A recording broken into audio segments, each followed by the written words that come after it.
Okay, I'm just gonna be 100% honest.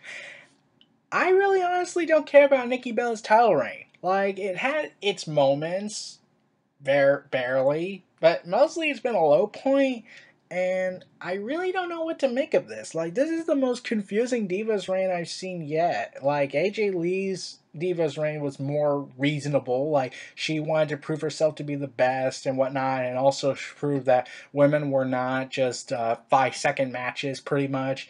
Whereas Nikki, it doesn't really feel like she's trying to start something. It just feels like just stick to the usual diva stuff. It just feels like that to me. So, so there were times I really wanted her to just drop the bell, and heading into the Divas Revolution, I got an interesting report.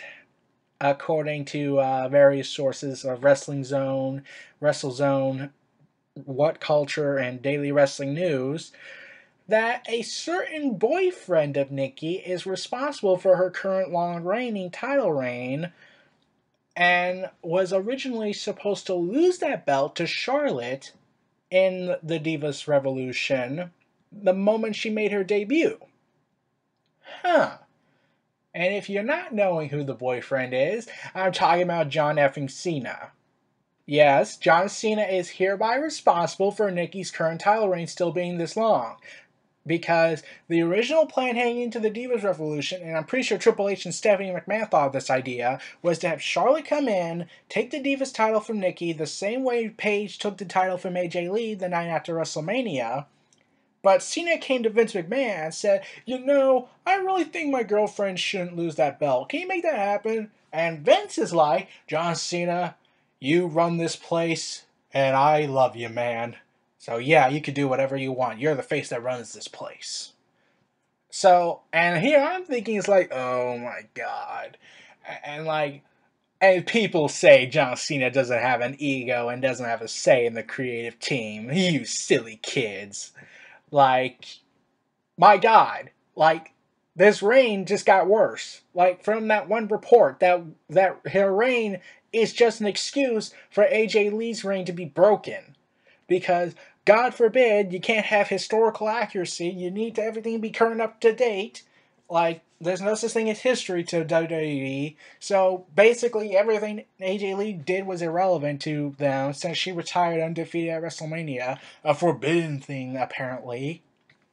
But, like, overall, Nikki's reign as Divas Champion has had its many low moments and yet somewhat high moments. They're not really high. Like, it started off interesting, but then it just stuck to the same formula. Divas get 5 minutes or barely 3 minutes. And it didn't feel like she was trying to revolutionize anything. It just felt like, business as usual for the Divas. So I'm waiting for the day she drops the belt because to me it doesn't feel like she's really motivated to start something. Like, it had to take 3 divas from NXT to arrive to cause something to happen. Like, I know she had a 15-minute match with I think it was with Alicia Fox before she joined Team Bella, or was it with Paige on main event? But really, 15 minutes, and while that is an impressive amount of time, we don't get to see that since the main event is taped in the UK for the UK TV show, and it's not on the WWE network yet, so really there's no say on that. So really we can't really be invested in that since we don't get to see it on the WWE network. Like, I'm pretty sure it's on there now, but I'm not 100% certain.